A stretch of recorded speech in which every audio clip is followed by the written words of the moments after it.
andaluza se muerde los labios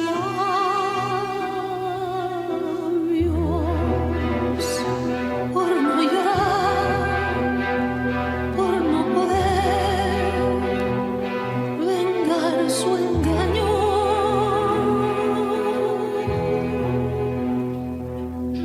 Todas las noches que amé, todo el calor que le di, lo que dejé de vivir cuando mi vida era él. Cada palabra de amor, cada caricia en su piel, cada sonrisa, cada momento que entre sus brazos soñé, que entre sus brazos soñé.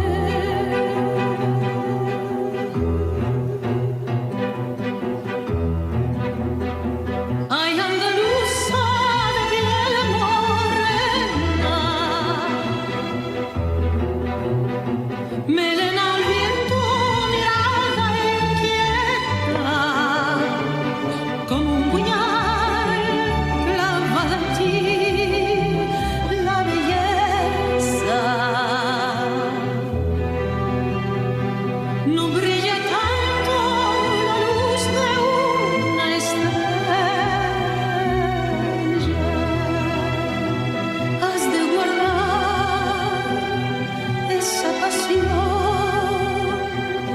que tanto quema.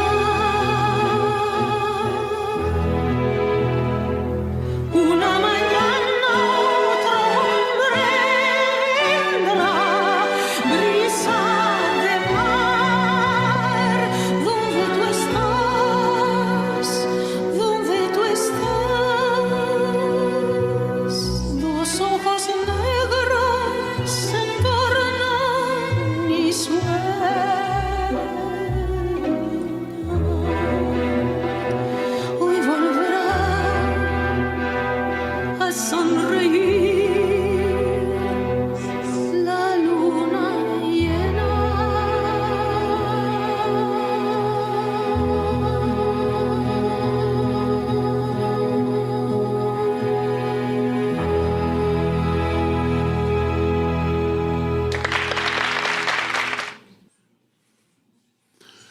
Good morning. My name is Michael Swords. I am today's service associate. Cate Howell will be presenting a most informative talk on the early history of Unitarian Universalists. A reminder to please silence your cell phones. Our opening words this morning are entitled, "Come, Whoever You Are" by Marilyn Falkowski. We welcome you. We know that you come for different reasons: to find community, to seek our spiritual and personal truths, to question, to nurture your heart and soul, to be nurtured, to explore new ideas, to find comfort, and perhaps to find answers to some of your bigger questions. We welcome you. We know that you come from different places, different religions, different beliefs, and different backgrounds. We hope that you will find comfort, connection, challenge, and love here. We hope you will find ways to provide outreach to others in our fellowship, in our local community, and in our world community. And so I just want to welcome you live from Fellowship Hall. It is the LCUUF Sunday service. Our announcements were on a slideshow before the service, and were also sent out with the weekly newsletter. If you are new and would like to receive the newsletter and other emails, please talk to a member of the welcome team or write to us at info@lcuuf.org. And now, a special welcome to our visitors. If you are visiting us for the first time or have returned or reconnected with us after a long absence, we invite you to say your name, tell us where you're from. If you are on Zoom, please introduce yourself in the chat box. We will read these messages aloud. We will start with the people in the room. Eddie X is my name. First time we were here was very early in December of last year, and we were regulars until June, and my wife fell at home, and we've been back in Texas with her recuperating there. She's coming along fine, but anyway, I'm here for 2 or 3 weeks to renew my temporal, and she'll be here in February, so I'm sure you'll see her in February.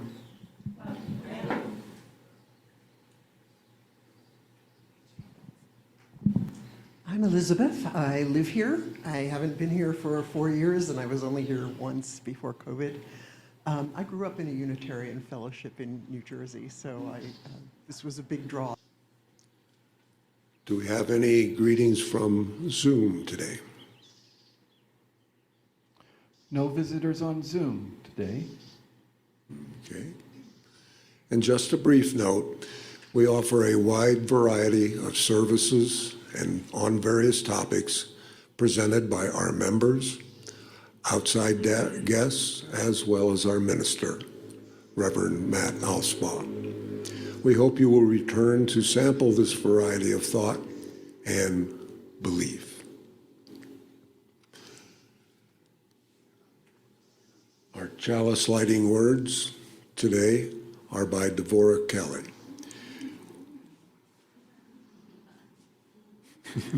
We light this chalice to honor our past and the history of those who have come before us to create a safe haven for all seekers. We light this chalice to honor our present for our commitment to truth, freedom, and unity, and for this beloved community of which we are a part. We light this chalice to symbolize a brighter future for every person on earth and for a sustaining faith that will carry us in the days and years to come. Now let us light our chalice with these words that we sing together.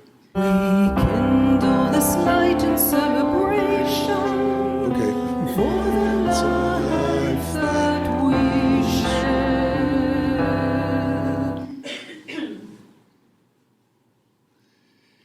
Each week, we take time to remind ourselves that we belong to a community which cares for each other. The sharing of joys, sorrows, and milestones is one way that we practice holding one another in community. We speak briefly what is in our hearts, sharing any significant joys or sorrows in our lives, because there is power in the sharing. We will start with the folks in the room to give those on Zoom a chance to chat, to type their joys and sorrows into the chat, and we will read them out loud. First, let us recall the joys. Whatever you may be celebrating, whatever evokes a feeling of joy or peace for yourself and others. Are there any joys that people would like to share here in the room?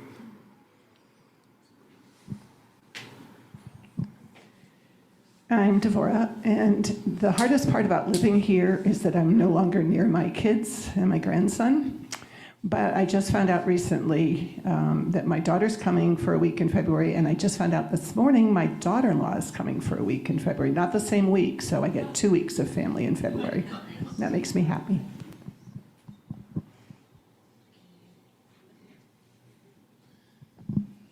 Yeah, I'm gonna spend Thanksgiving with my family in Phoenix, so it's something I'm looking forward to.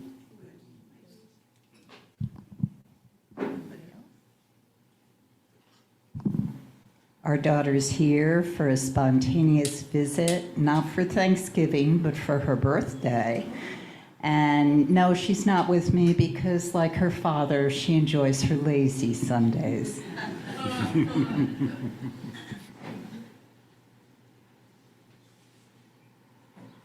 Do we have any joys on Zoom? Yes, we do. Didi Kamai writes, "We are in beautiful Colorado for the holidays, having a great time." And that's it. Now let us voice our sorrows. Whatever you or the world may be holding that is in need of our healing and caring thoughts. Are there any sorrows that people would like to share here in the room? Some of you know my wife is Norris is from the Dominican Republic. I don't think this news hit all over, but they experienced a serious tropical storm, not big enough to get a name, but large enough to destroy several bridges, and the city of Santo Domingo had rivers of water cascading through the streets. Several lives were lost, so your thoughts for that country would be appreciated.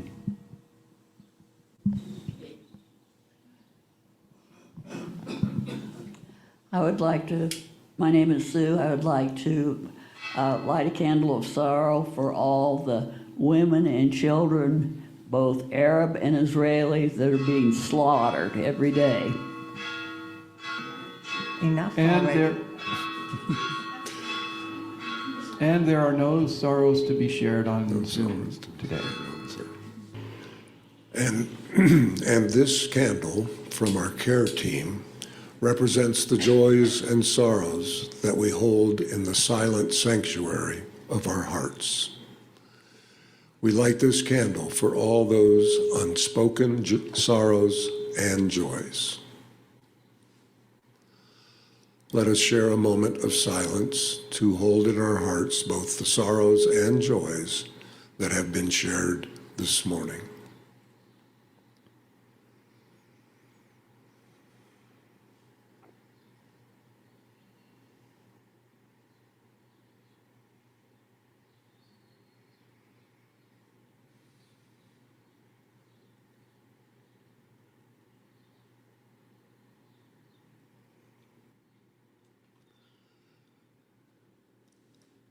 There are many ways to be of service to LCUUF. Our time, our treasures, our talents are all necessary components to a healthy fellowship. Now is the time in our service when we ask to share the gift of treasure through pledging and donations. Instructions for payments to the fellowship are on a slide during the announcements before the service every week. For the people here in the fellowship, we'll pass the basket. If you are new here today or struggling to hold things together, let the basket pass by you. Your presence is more than enough and is a gift to us. Each week, we give half of the money collected at the service, a minimum of 5,000 pesos, usually more, to an organization providing services to our lakeside community. For the month of November, we are supporting Operation Feed. For over 30 years, Operation Feed volunteers have been providing food and improving the lives of the very poor and marginalized people of the village of San Juan Casala. They provide weekly food dispenses to 150 families and individuals who would go hungry without the aid. Operation Feed also supports new programs, initiatives like cooking classes and crochet projects to involve the people in developing additional income sources and skills. If you are not attending the fellowship in person, please donate to Share the Basket when you pay your pledge. Donate to Share the Basket separately or indicate what part of your donation is for Share the Basket. The offering will now be, or has been, generously given and gratefully received. This is our stewardship drive, our pledge season. During this time, we'll have different people speak briefly on why I pledge to support this LCUUF community. Let me invite today's speaker, Devorah Kelly, to come up.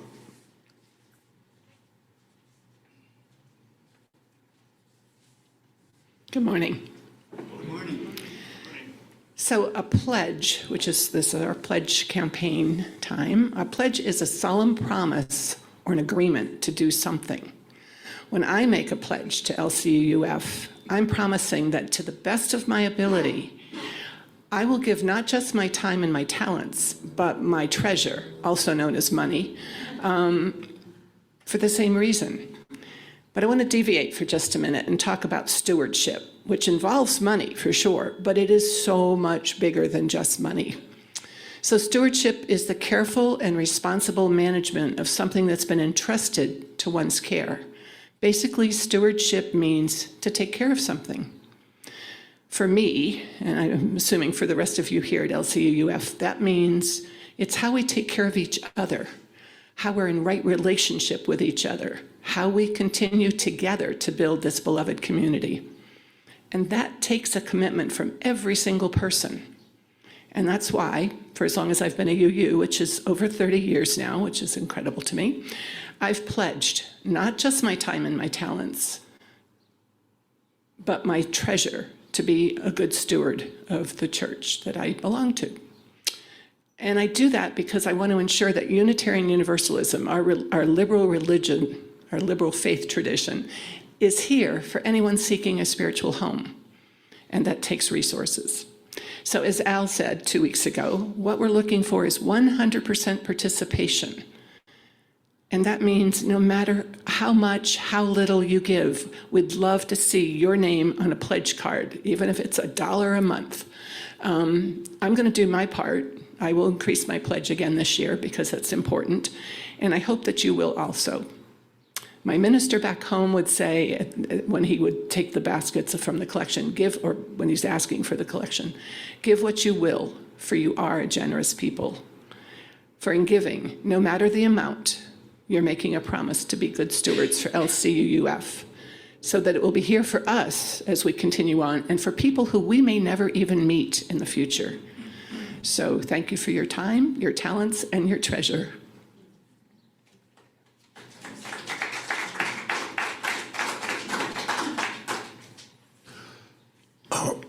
Excuse me. Our opening hymn is number 188.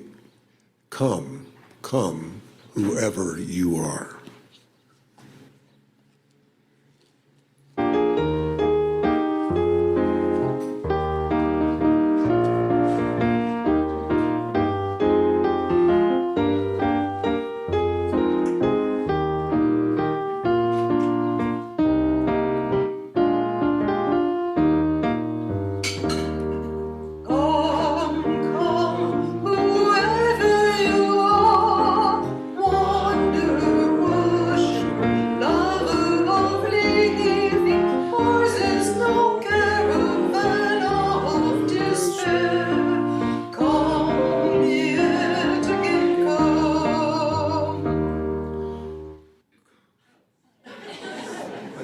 I thought we were supposed to do 3 times.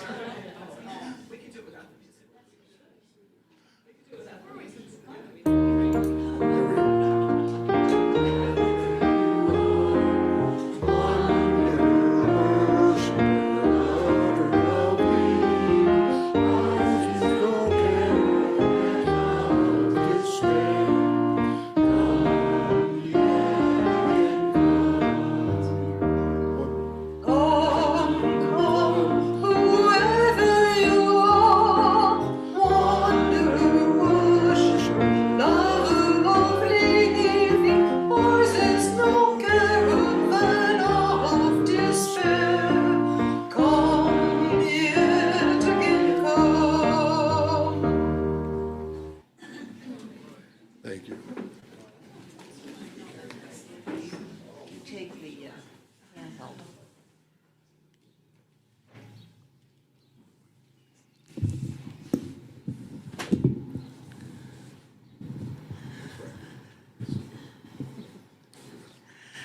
Today's reading is from the Gray Hymnal, number 591, I Call That Church Free by James Luther Adams.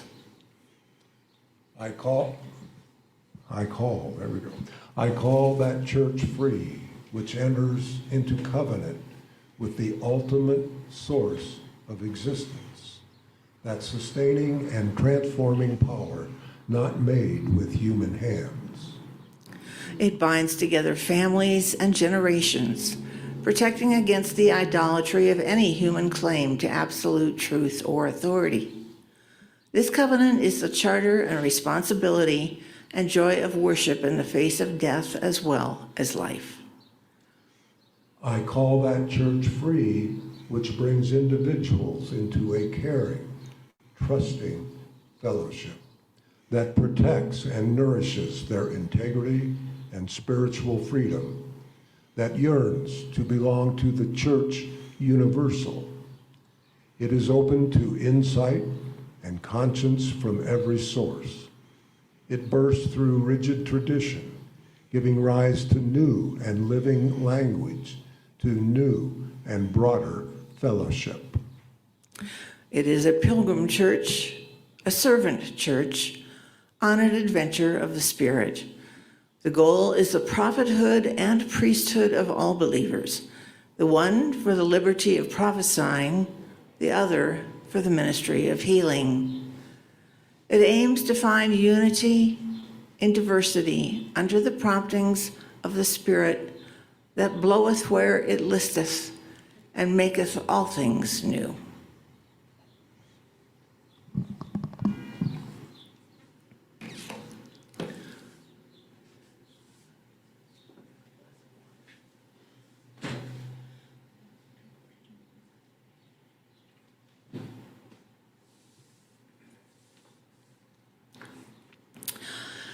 Last month, many of you were here when Susie Lindemann gave us an entertaining account of her trip to her family's ancestral home in Transylvania, in Romania, with some comments about the early days of Unitarianism there. After hearing her story, my first thought was, how did a relatively unknown area of southeastern Europe become home to a relatively unknown and definitely unorthodox young faith 500 years ago? And I use the term unorthodox deliberately, meaning not correct, as far as mainstream European religious traditions go. That area of Europe has long been a center of trade routes as well as ongoing battles between empires with strong political forces all around it. While all this was true, it was also true that this area was a very long way from the religious centers of Western Europe and active inquisitions designed to keep the Christian faithful on a strict path. Did this have anything to do with it? We'll see. I know that this UU fellowship has a large number of atheists and agnostics. I know that we also have some among us who believe in God. I hope that this talk today will remind all of us that the founders of Unitarianism did also believe in God, and that a belief in God is as old as history. My talk today is more about the history of Unitarianism and how it got started in the southeast of Europe. Most of us are familiar with the 19th and 20th century story of Unitarianism and its merger with Universalism in the mid-20th century. But I didn't remember ever hearing much about the earliest rumblings of the faith that would come to be known as Unitarianism, or how it got started. What captured my attention while researching this subject is the fact that 500 years ago, the very earliest people who called themselves Unitarian were closely allied to both Judaism and Islam in the Eastern European countries where it all began. There were shared services, practices, debates, conferences, and the other normal activities that any organization does to involve its members and promote its ideas in the community. Some of you here may be familiar with the Reverend Dr. Rebecca Ann Parker, a noted UU minister and Professor Emerita of Theology. She reflects that UUs have an ancestry many of us have not known. Most UUs are familiar with the standard account of our history. We teach children about our New England roots, the Pilgrims who risked everything to claim their religious freedom, the Boston reformers and literati who advanced social reform, the 20th century religious humanists who revered science, worked for civil rights, and called us to care for this world. My research revealed the ancestry of UU at the intersections of Islam, Judaism, and Christianity in 16th century Eastern Europe. Born in this multicultural and multi-religious society, early Unitarianism resisted establishing a Christian identity which opposed Islam and Judaism, and instead worked to foster religious views and practices that expressed kinship and mutual respect among the three traditions. I discovered that you can find Muslim prayer rugs in Unitarian churches in Eastern Europe, that the 16th century Edict of Toleration has passages that are directly traceable to Islamic texts. These earliest Unitarians developed a multi-religious community following a path marked by peaceful, positive, and creative interchange among Muslims, Jews, and Christians. Rather than clinging to an anti-creedal rebelliousness as the hallmark of their Unitarian identity, these first Unitarians worked toward a multi-religious interchange of cultures as a defining characteristic of this new identity. North American Unitarians have less sense of the interreligious movement than Unitarians in Europe, Asia, and Africa, since we came late to the party.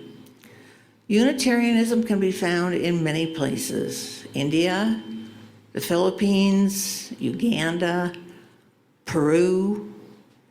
In North Africa, the word Unitarianism is synonymous with Andalusian, the term that in the Muslim world refers to the nearly 700-year period in Spain and North Africa, during which, under the Muslim Caliphate, Christians, Jews, and Muslims coexisted in peaceful interaction that produced a flowering of the arts, architecture, music, medicine, and scholarship. But first, let's go back to the beginning.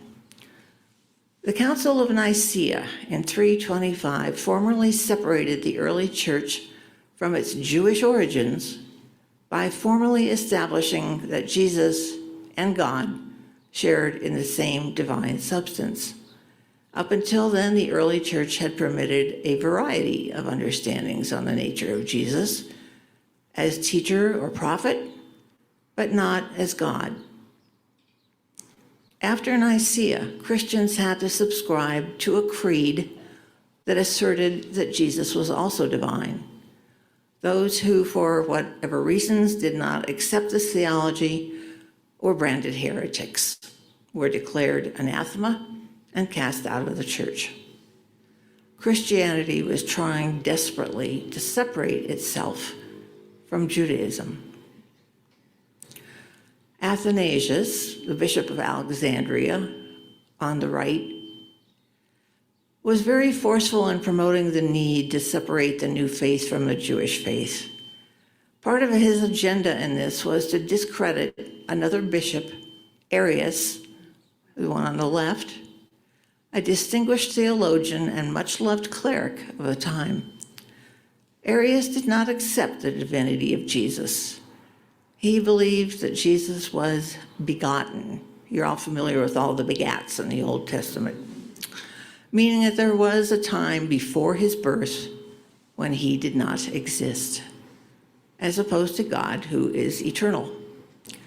Athanasius, however, thought the new church needed a different divinity, one that could not be confused with the existing regional gods. Athanasius won this argument, and the young church, at his bidding, accepted a divinity that was composed of both God and Jesus. The doctrine that Arius advocated, that Jesus and God were not both divine, became known as Arianism and became a heresy that was maintained for centuries. At the Council of Constantinople in 381, the Holy Spirit was formally added as the third part of the Godhead, and the doctrine of the Trinity became official. Christianity was deliberately alienated from its closest relatives, Judaism and the paganism of the ancient world. Christians could now claim to have a unique God, a God just for them. No longer could anyone say that they believed in the same God as their neighbors. The new doctrines also uncoupled the connection between Easter and Passover, which for years had provided a rich source of interreligious dialogue. Many people of the time refused and resented this enforced separation. Many of the Jewish communities, and a couple centuries later, the Islamic communities, were quite comfortable with the concept of a shared God. Insistence on the unity and sameness of a God of many traditions lay at the very heart of the prophet's revelation on Mount Hira in 610. Some Arabs practicing their religion already believed that the God, Allah, that they worshipped was the same God as that of the Jews and the Christians. Muhammad's experience and teachings transformed this belief into accepted Islamic revelation. The Roman Church was able to maintain its control in most areas, but was never able to enforce its doctrines on the edges of Christendom. This was the case in the late medieval Muslim-ruled state of Al-Andalus, approximately 750 to 1492. For the most part tolerant and multicultural, the Caliphate of Al-Andalus was a beacon of the possibility of peaceful coexistence. When the Reconquista, the reconquest of Spain from the Muslims, began in 1492 under their most Catholic majesties, Ferdinand and Isabella, that was their formal titles, the first goal was the expulsion of all Muslims from the land. Close behind it came the royal order expelling all Jews from Spain. Jews or Muslims could, in theory, convert and become conversos, but there were no guarantees,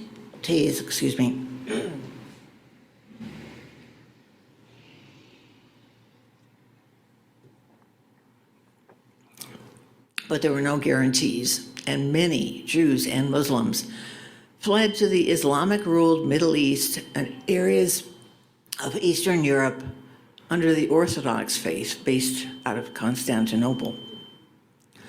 Spain began to enact laws of limpieza de sangre, or purity of blood, which stated that Christian identity could be guaranteed only by a direct bloodline connection to families who had been Christian for many generations. These laws did what no previous laws had been able to do, which was to equate religious with racial purity.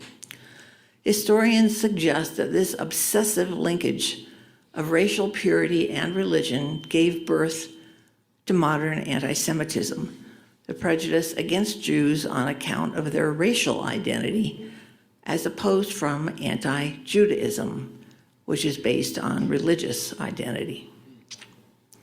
In 1453, the Ottoman Turks seized power in the Middle East and established another empire of multiculturalism and religious toleration, just as the Caliphate in Spain was coming to an end.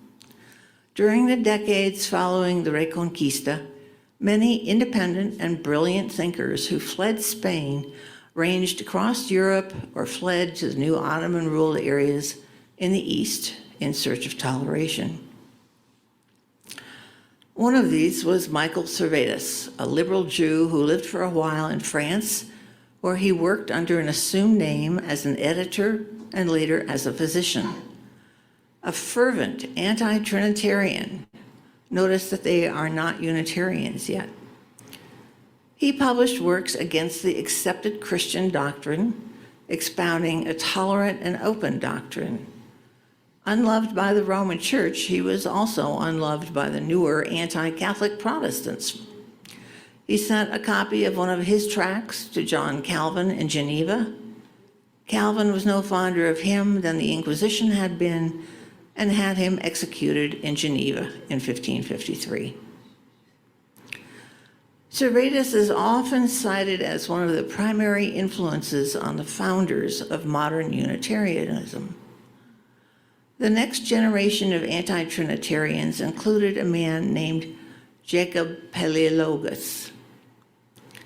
Paleologus lived from approximately 1520 to 1585, and was one of many who provided the link between Servetus's theology and the purposeful establishment of Unitarian churches. In Poland, in Transylvania, and in Lithuania, this new breed gathered religious communities around the anti-Trinitarian ideas inspired by Servetus. Paleologus provided one of the first comprehensive articulations within early Unitarianism of a natural kinship between Christianity, Judaism, and Islam. After a theological paper he wrote on Revelation attracted the attention of the Inquisition, he moved to Prague in 1559 and lived there as a scholar of the Middle East and of the Quran. There, too, he began identifying himself as a Unitarian, entering into correspondence with Francis David, the leader of what would become the Transylvanian Unitarian Church. During these same years, many Jews from Western Christian lands were moving east into Ottoman-controlled areas or into the fringe areas of Eastern Europe.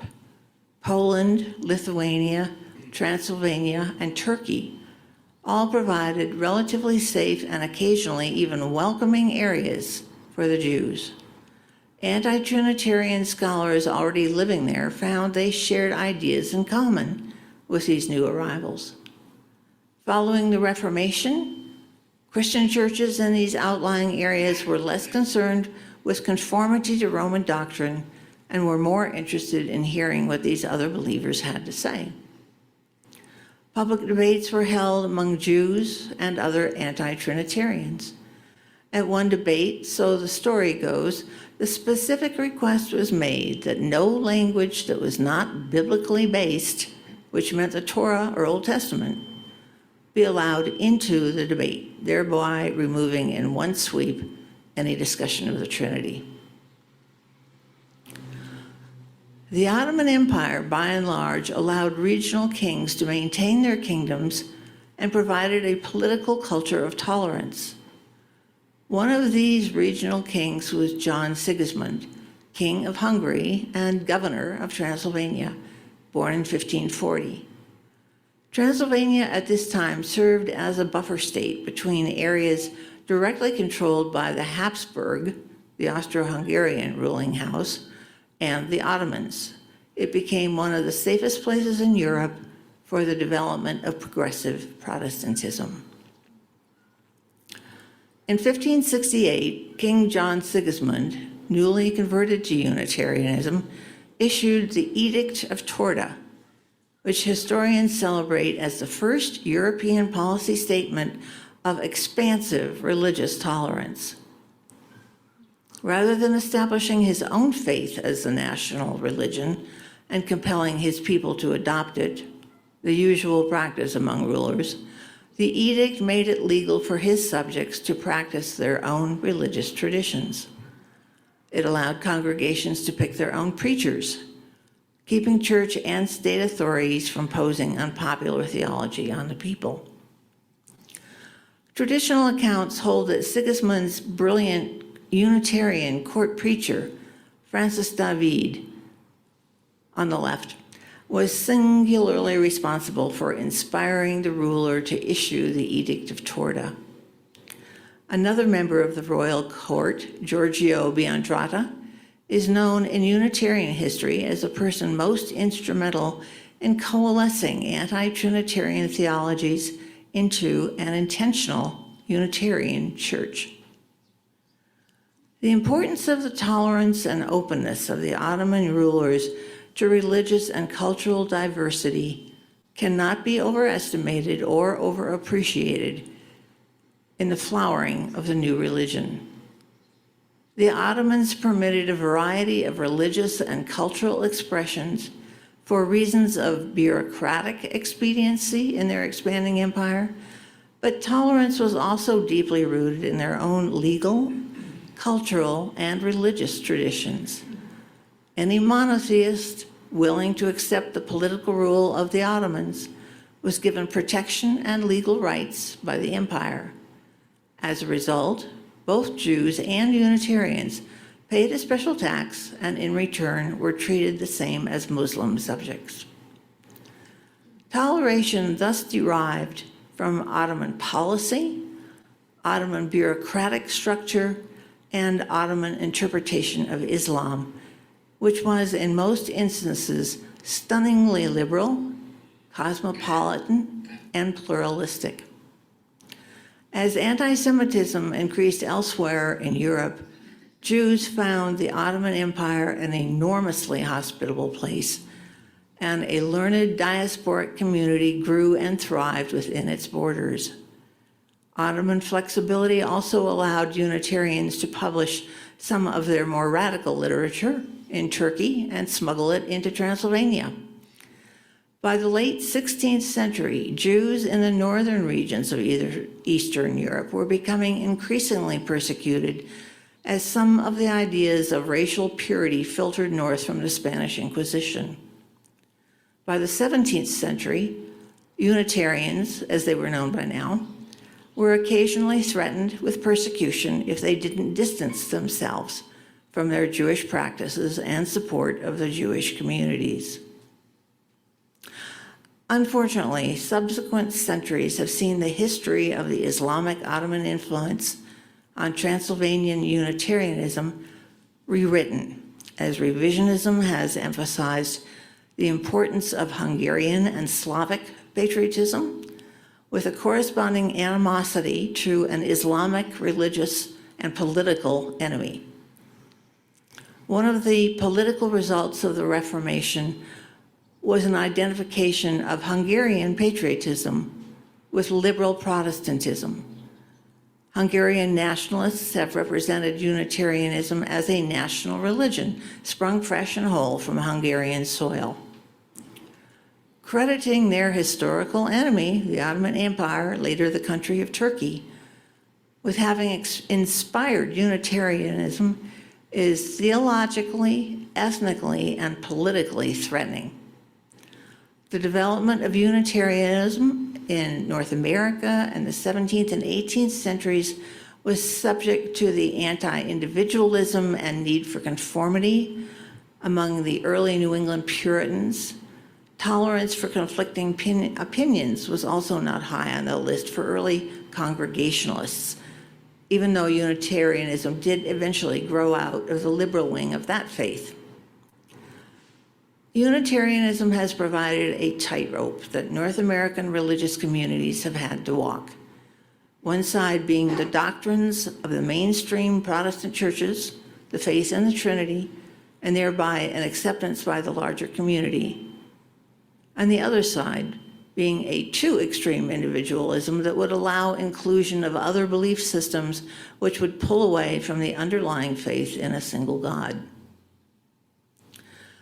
Unitarian Universalism around the world is showing an increasing presence of both Jews and Muslims in their congregations, and an appreciation of a variety of practices that these other faiths can bring to it. Reverend Matt has spoken to us on several occasions about the joining of Unitarianism with Universalism, the belief that all souls everywhere are welcome to the company of the faithful, Baptism or another ceremonial rite that provides entry to that group is not required. Unitarian Universalism is indeed a unique faith that welcomes us all. May it be so.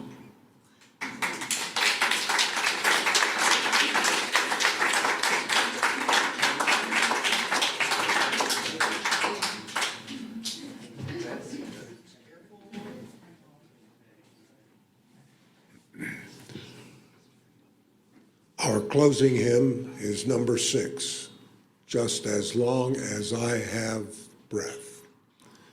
Please rise in body or in spirit and join us in singing.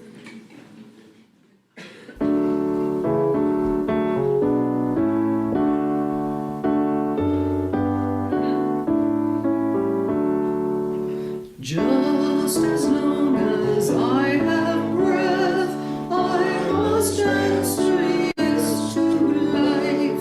Though with pain I made my way, still with hope I meet each day. If they ask what I did well, tell them I said yes to life. Just as long as vision lasts, I must answer yes to truth. In my dream and in my dark, always that elusive spark. If they ask what I did well, tell them I said yes to truth. Just as long as my heart beats, I must answer yes to love. Disappointment pierced me through, still I kept on loving you. If they ask what I did best, tell them I said yes to love.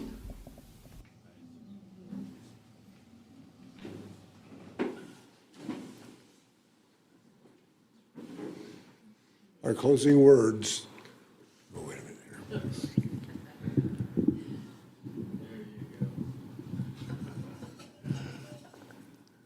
Our closing words are by Reese Williams. Remembering our spiritual, courageous ancestors who forsook oppression with security to gain freedom and with opportunity, may we go forth to master ourselves by accepting duty with responsibility, by showing balance in our judgments, and by having breadth of vision in our deliberations. May we be exemplars of that spirit, moving forward with conviction and commitment, with unity and without uniformity, with brotherhood and sisterhood to serve the truth that sets us free. Amen, and blessed be.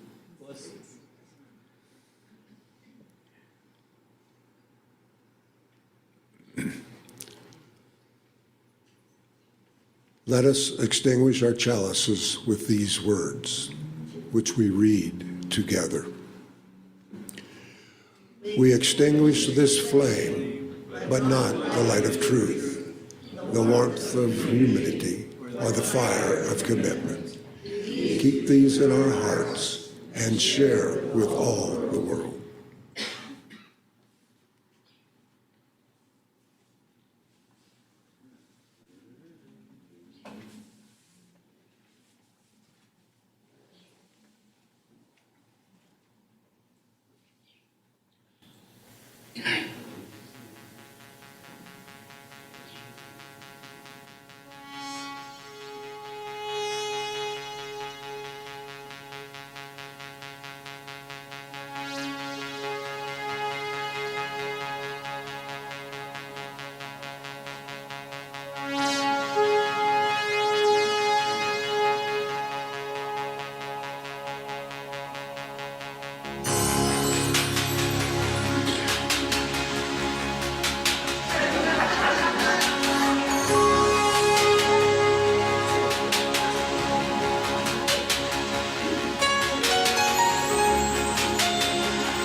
Our worship is over. Our service begins. Go in peace and with a purpose.